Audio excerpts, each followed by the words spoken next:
오늘 저는 베드로전서 4장 12절에서 13절 말씀을 가지고 복음을 위해 고난을 받는 길을 가라, 이러한 제목으로 우리는 수요 예배 때 하나님을 만나고 체험하고 누리는 길이 무엇인가? 사실 하나님을 만나고 체험하고 누리는 길은 바로 예수 그리스도십니다. 우리는 그리스도를 통해서 바로 아버지 하나님을 만납니다. 그분을 체험하고 그분을 누리는 줄 믿습니다. 그러면 우리가 예수 그리스도께 가는 길을 알아야 되죠. 근데 성경에 보면 바로 우리 주님은 바로 생명이시고, 주님이 말씀하시죠. 내가 곧 길이요 진리요 생명이다.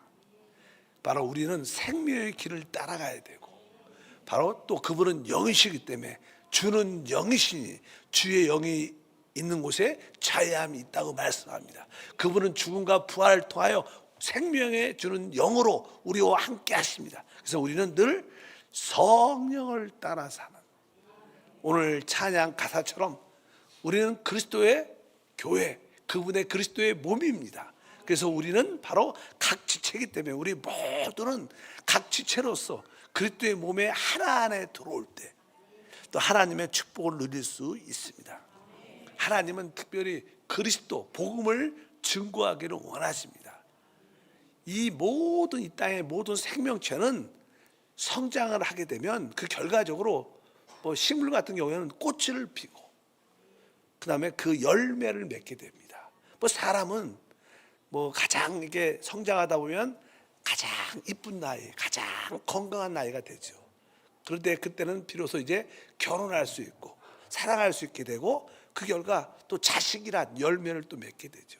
이 땅에 있는 모든 생명체는 그 결과의 목적은 그 열매를 갖는 겁니다.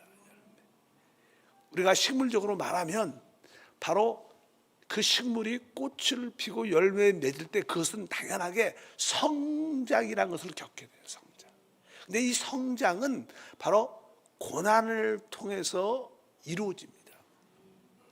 한 알이 미리 땅에 떨어질 때도요, 흙으로 씨앗이 덮여지고 그 껍질이 터지면서 뿌리를 내리죠. 근데 사실 그 땅의 흙이 단단하면 뿌리를 내리기가 쉽지 않지만 또 그것도 땅 밑으로 뿌리가 뻗쳐나가는 것, 이것도 하나의 이 미래 식물 입장에서 보면 땅을 파고 들어가야 되니까 이것도 나름대로 생명의 고난이 있는 거예요. 또 땅을 뚫고 나와야 되고, 이것도 뭐예요? 고난이란 어떤 환경을 통과해야 되는 거예요. 또 자라게 되면 또 바람이 있고 비가 있고 이렇게 햇빛이 강한 이런 과정을 다 겪고 결국 마지막 절정에 꽃을 피고 열매를 맺는 겁니다. 우리의 영적 생명도 마찬가지입니다. 우리의 영적 생명도 결국 우리는 영광의 꽃을 피우게 될 겁니다. 우리는 주님과 함께 영화롭게 될 것입니다. 영광의 꽃을 피기 전에 바로 우리들도 성장해야 되는데, 그 성장은 다른 것이 아니라 고난을 통해서 역사한다는 거예요.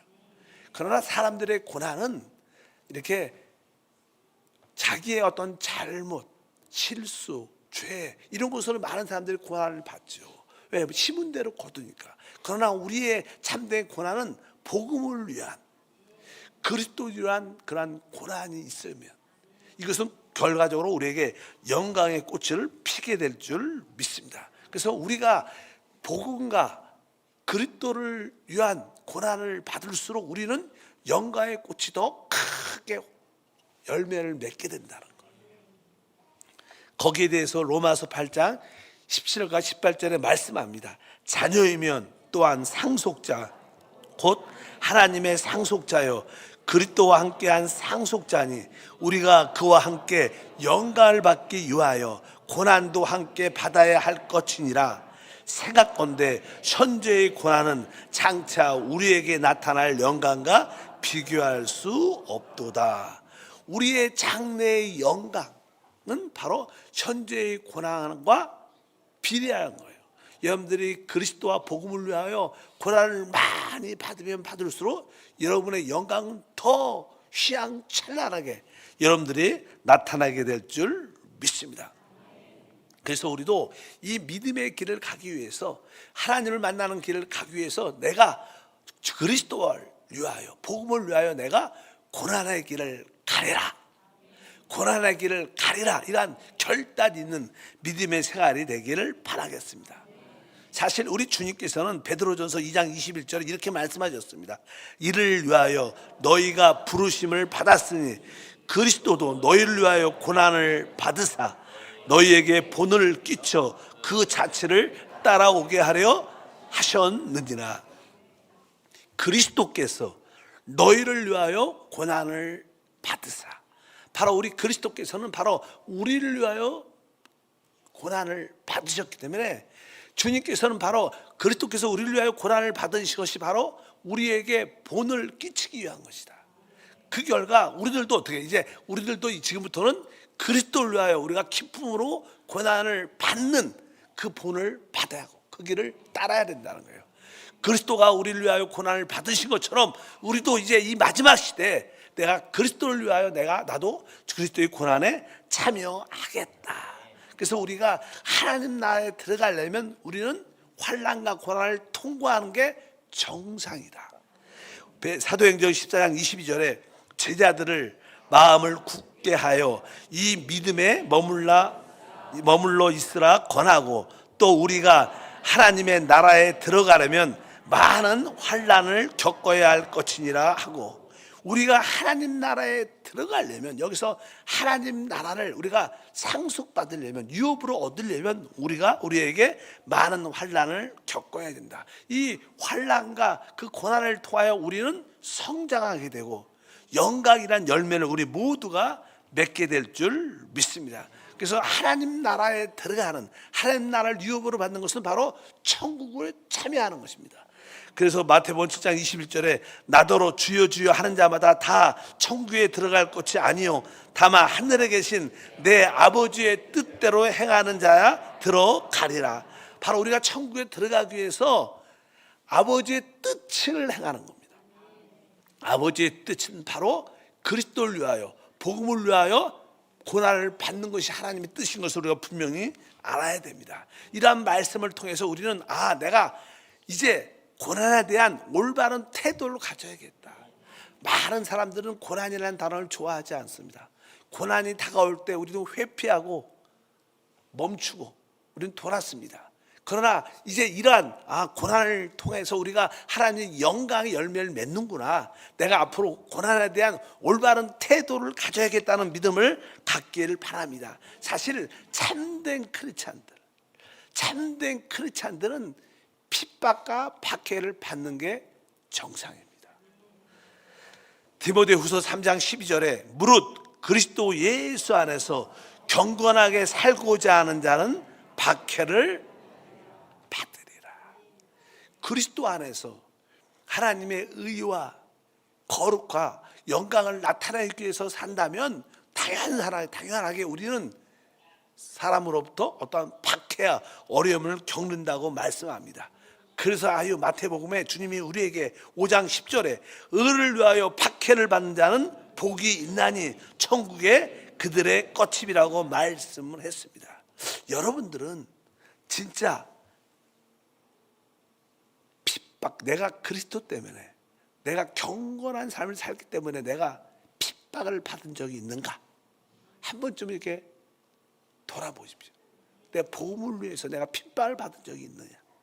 종종 여러분들이 남편의 불신앙 때문에 교회 생활을 하는데, 교회를 나오는데 많은 핍박과 반대도 많이 겪은 것도 있을 거예요. 어떤 분들은 직장에서 예수 믿는다는 그 이유 때문에 어려움을, 불이익을 당한 사람도 종종 있을 수 있습니다.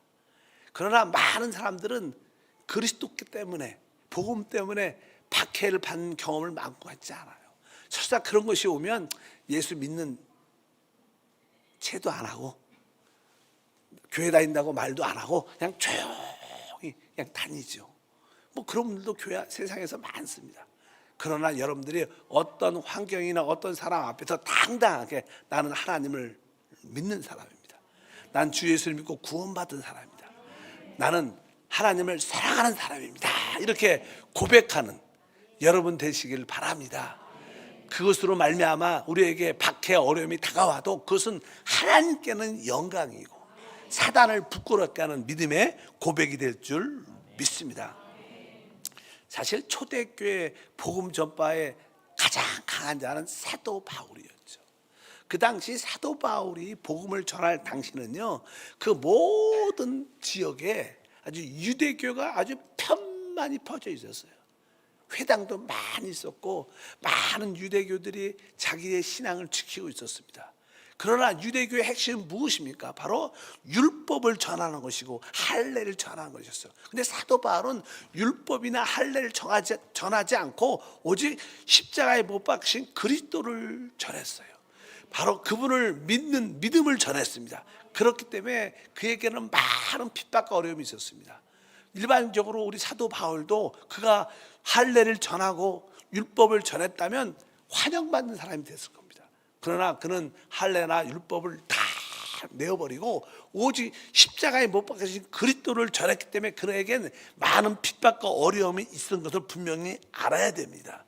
그러나 그렇기 때문에 우리가 참된 복음을 믿으면 우리에게 박해 어려움이 온다는 것을 믿으시고 두려워하지 말고 나도 이 마지막 시대에 끝까지 복음을 말할 수 있는 그런 하나님의 사람이 되기를 원한다.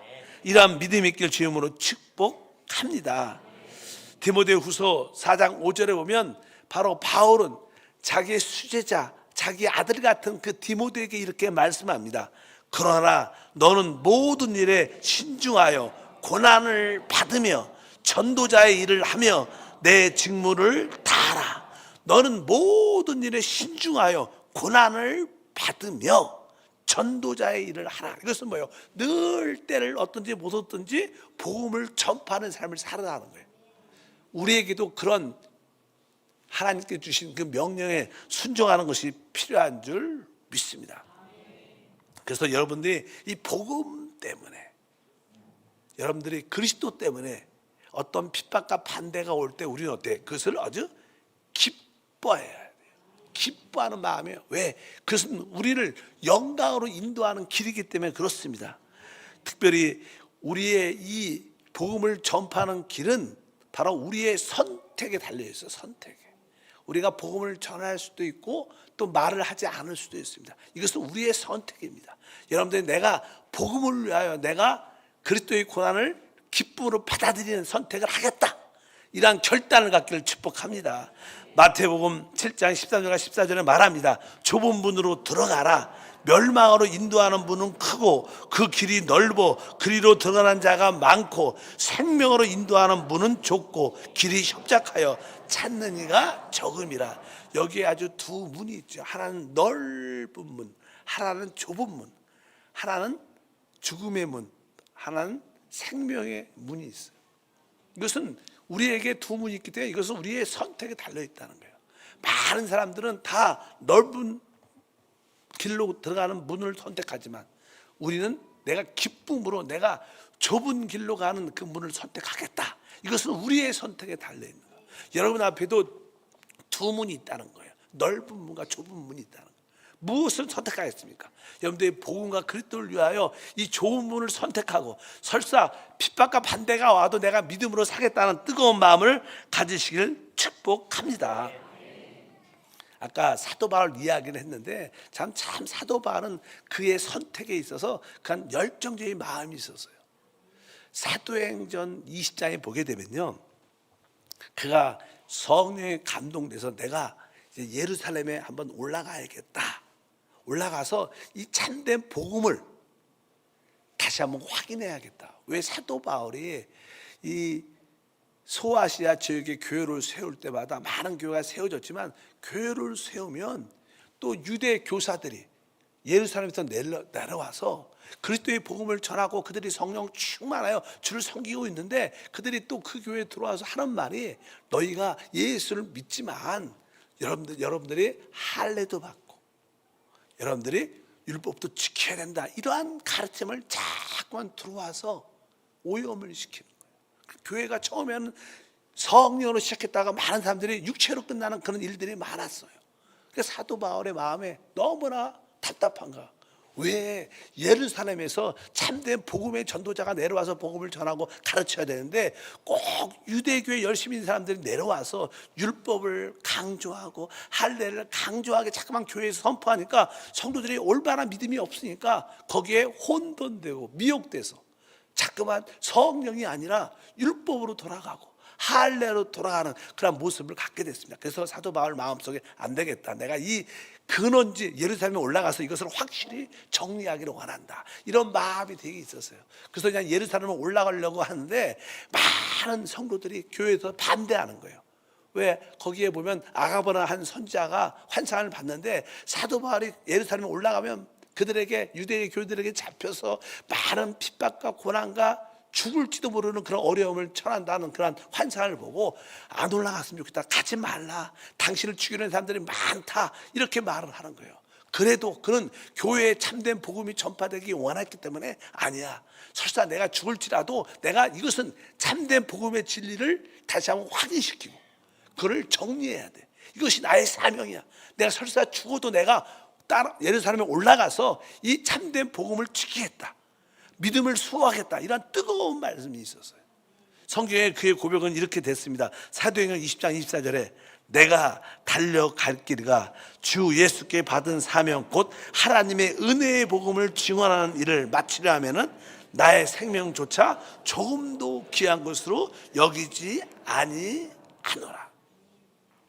바로 이 사도 바울은 바로 예수 그리스도의 복음을 위하여 내 생명을 조금도 귀한 것으로 여기지 않고 하나님이 우리에게 주신 그 은혜의 복음을 전파할 때 나의 모든 것을, 생명을 바치겠다, 이런 열정이에요. 바울은 선택할 수 있었어요. 올라갈 수도 있었고 올라가지 않을 수도 있었어요. 근데 그는 뭐예요? 선택을 한 거예요. 내가 설사 예루살렘에 올라가서 많은 고난과 환난과 박해를 받을지라도 내가 이 길을 선택하겠다. 여러분도 역시 마찬가지입니다. 이 마지막 시대에 내가 예수 그리스도의 복음을 말하는 하나님의 일꾼으로 쓰임받기를 원한다. 어떤 환경 가운데 있을지라도 나는 복음을 말하는, 내가 주님을 사랑하고 바로 예수의 은혜를 전하는 믿음의 통로가 되기를 원한다, 이런 결단이 있기를 주님으로 축복합니다. 바로 그럴 때 우리는 박해와 핍박과 어려움이 있을지라도 우리는 결국 영광으로 열매를 맺게 될 것이다. 그래서 우리는 복음을 위한, 그리스도를 위한 고난의 길을 선택하는 우리 모두가 돼야 될 줄 믿습니다. 그럴 때 하나님은 더 영광을 받으십니다. 우리 하나님께서 어느 때 가장 영광을 받으실까? 보통 우리가 믿음으로 기도해서 치유받고 하나님의 축복을 누리고 은혜를 체험할 때 우리는 하나님께 영광을 돌린다고 생각하겠지만, 그것도 하나님께 영광이 되겠지만, 하나님께 느끼는 하나님의 최고의 드리는 영광은요, 바로 그분을 위해서 핍박받는 거, 그분을 위해서 박해받는 거, 그분을 위해서 순교하는 게 최고의 영광인 줄 믿습니다. 그래서 하나님은 순교자에게 놀라운 상을 예비했어요. 왜? 복음을 위하여, 하나님을 위하여 죽는 자는 하나님을 최고로 기쁘게 한 자이기 때문에 하나님이 그들에게 놀라운 상급을 예비하신 줄 믿습니다.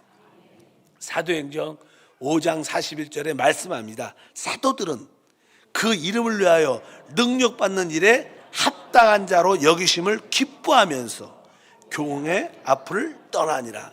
잘 읽어보니까 사도들은 그 이름을 위하여 능력받는 일에 합당한 자로 여기심을 기뻐했다.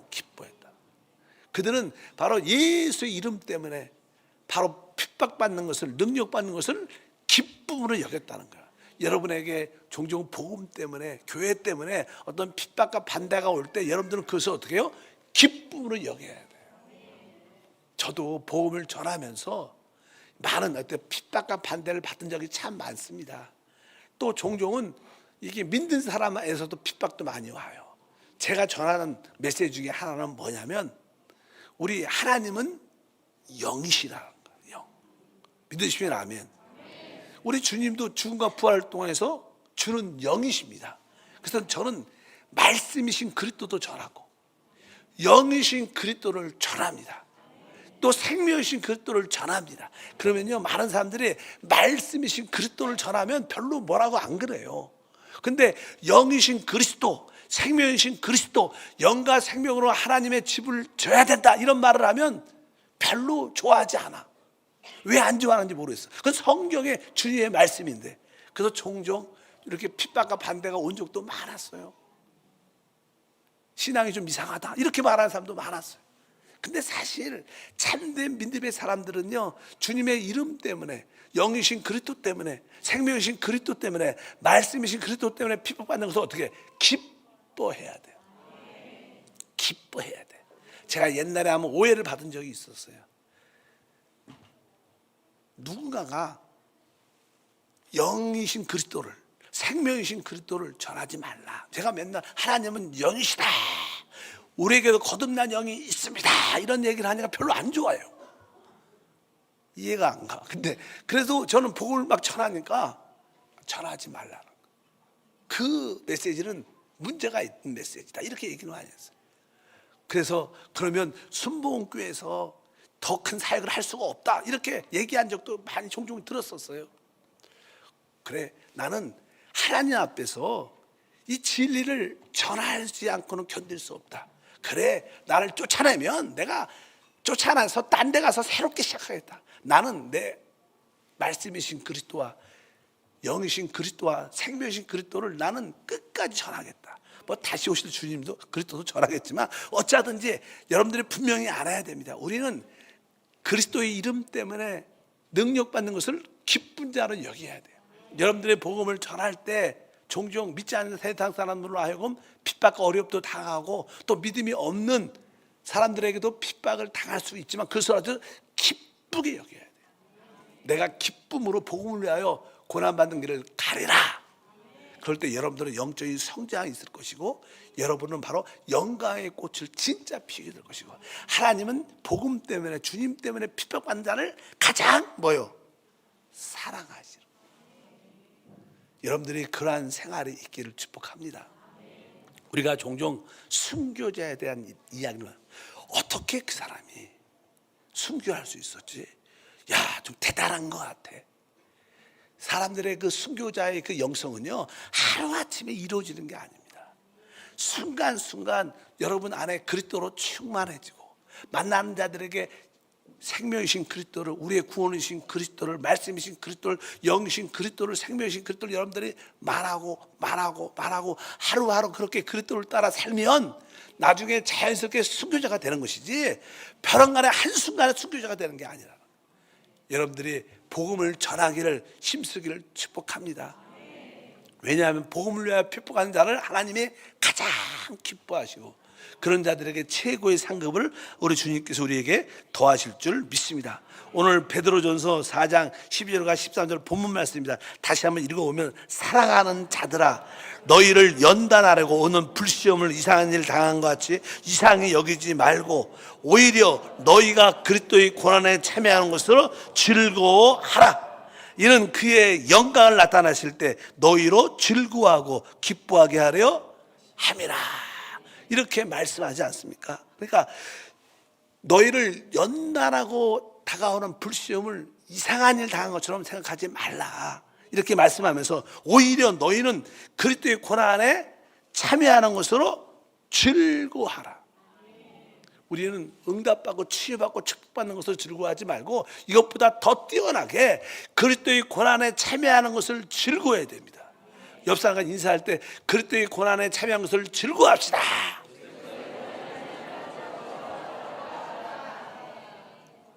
바로 우리 주님은 이런 분을 최고로 기뻐하시고, 최고로 사랑하시고, 최고의 위치에 우리를 세워주실 것을 약속하셨습니다. 그래서 내가 그리스도의 고난에 참여하는 때 내가 기쁨으로 즐거워야겠다. 그러니까 여러분들 핍박과 박해를 두려워하지 마십시오. 종종 우리가 이렇게 수요 예배나 금요 찬양 예배 찬양을 뜨겁게 하면 종종 이 건물 주인이나 외부 사람들이 되게 시끄러워요. 그래서 우리는 눈치를 봐갖고 우리가 볼륨을 이렇게 줄이죠. 그럴 때가 있었어요, 전에. 그래서 제가 웃으면서 더 크게 하라, 더 크게. 그런 거에 쫄지 말라. 뭐 사람이 할 수 있는 게 뭐겠느냐? 진짜 여러분 그런 거에 쫄면, 사람의 눈치에 쫄면 안 돼. 그냥 우리는 믿음으로 사는 거야. 그런 핍박이 다가올 때, 내가 그리스도의 고난에 참여하러 기뻐합니다, 이런 믿음을 가지셔야 돼요. 그럴 때 하나님은 기뻐하시고 모두 원수를 잠재우시고 더 큰 역사를 일으키실 줄 믿습니다. 우리가 거기에 위축돼서 작아지고 또 약해지면 사단은 더 세상화로 발광합니다. 그래서 우리가 그들을 묶기 위해서 우리는 더 믿음으로 세게, 내가 그리스도의 고난의 기쁨으로 참여합니다, 이런 믿음으로 달려가면 하나님의 영광을 보게 될 줄 믿습니다. 그래서 여러분들이 실제로 그리스도의 고난에 참여하는 것은요, 여러분들이 전제로 하나님께 드려지는 거예요. 원래 전제라는 게 전제는요, 모든 제물을 하나님께 올려드릴 때 그 마지막에 아주 좋은 향이 날 수 있도록, 지금으로 말하면 포도주 같은 걸 붓는 거예요. 우리도 음식 만들 때 마지막에 음식이 아주 향이 있고 맛있으라 뭘 보여요? 소주를 넣나? 포도주를, 돈이 없으면 이렇게 소주 넣고 좀 향이 좋으면 이렇게 뭐 정종이나 그런 거 넣잖아요. 포도주를 쫙 내면 그 음식에 어떤 풍미가 있었어요. 풍미가. 하나님께 드려지는 모든 예물에 이 포도주를 부는 것을 전제라 그래. 여기 보니까 그거예요. 빌립보서 2장 17절과 18절에 만일 너희 믿음의 제물과 섬김 위에 내가 나를 전제로 드릴지라도 나는 기뻐하고 너희 무리와 함께 기뻐하리니 이와 같이 너희도 기뻐하고 나와 함께 기뻐하라. 우리가 하나님께 믿음의 제물을 이렇게 드리고 섬김 위에 드릴 때 거기에 사도 바울은 내가 전제같이 드려주기를 원한다. 그러니까 그의 목숨을 다하여. 사실 우리 포도주 만들 때 왜요? 이 포도송이 완전히 집이 돼갖고 자기가 소멸돼야지 포도주가 나오는 거예요. 내 목숨을 다하여 내가 이 모든 재물과 이 섬김 위에 전제로 부어지면 그 모든 것이 아름다운 향이 된다. 여러분들이 우리 교회도 앞으로 복음 전파를 열정히 하려고 그래요. 그래서 나는 화요일 날도 전도하고 수요일 날도 전도하고 목요일 날, 금요일 날, 토요일 날, 주일도. 그러니까 나는 적어도 여러분들이 일주일에 하루 정도는 한 번은 나와서 한 2시간 정도 복음을 위해서 밖으로 나가야 되는 거예요. 여러분들이 성전 안에서 기도와 찬양과 또 말씀을 통해서 은혜를 많이 받았으니까 여러분 혼자 이렇게 찬양으로 은혜 받고 기도로 은혜 받고 말씀으로 은혜 받고 안 나가면 어떻게 돼요? 뻥 터집니다. 안 돼요. 그러니까 여러분들 터져 나가야 되는 거예요. 그래서 우리 교회가 다시 한번 복음 전파에 대한 뜨거운 열정을 회복해서 여러분들이 일주일에 한 번 정도는 그 화요일 담당 교육자와 함께 어떤 지역으로 나가서 복음도 말하고 전단지도 뿌려주고 또 우리가 전도할 사람을 또 만나가서 복음을 전하고 찾아 신방도 해보고 어쩌든지 사람을 얻기 위해서 복음을 전하기 위해서 여러분들이 전제로 부어지기를 축복합니다. 내가 진짜 이 복음 전파를 도하여 아름다운 포도주를 내가 부어줘서 바로 주님께는 아름다운 향이 되고 우리에게는 기쁨이 되는 그런 일꾼이 되면 여러분들은 진짜로 영광의 꽃으로 활짝 피게 될 것을 확실히 믿습니다. 그럴 때 여러분들은 작은 순교자가 돼서 하나님의 영광 가운데 큰 은혜와 축복을 누리게 될 것을 확실히 믿습니다. 그래서 우리는 이 마지막 시대에 우리가 하나님을 만나고 채워 누리는 길이 무엇인가? 내가 복음을 전파하면서 복음을 전파할 때 다가오는 핍박과 반대와 고난을 두려워하지 말고 어떤 상황 가운데 내가 그래도 내가 복음을 전하리라. 내가 죽으면 죽겠다는 마음을 가지면 여러분들은 최고의 이기는 자의 반열에 서게 될 것을 확실히 믿습니다. 거룩하신 하나님 아버지 감사합니다. 하나님을 만나고 체험하고 누리는 길 중에 가장 깊은 길은 복음을 위하여 그리스도를 전하면서 핍박과 박해를 받는 것입니다. 당연하게 복음을 전할 때 우리에게 핍박과 박해가 올지라도 두려워하지 말고 그것을 기뻐하고 즐거워하는 믿음을 갖게 도와 주셔서 사람을 얻는 일에 최선을 다하는 믿음의 봉사가 되도록 도와 주시옵소서. 적어도 일주일에 하루 중 2시간 정도는 복음을 가지고 우리 형제자매들과 함께 밖으로 나가 밖으로 나가 주님을 말해내는, 복음을 전하는 그러한 일꾼으로 우리를 사용해 주시옵소서. 복음의 길을 가게 도와 주시옵소서. 핍박과 반대를 두려워하지 않는 믿음의 일꾼이 되게 도와 주시옵소서. 주 예수 이름으로 기도함나이다. 아멘.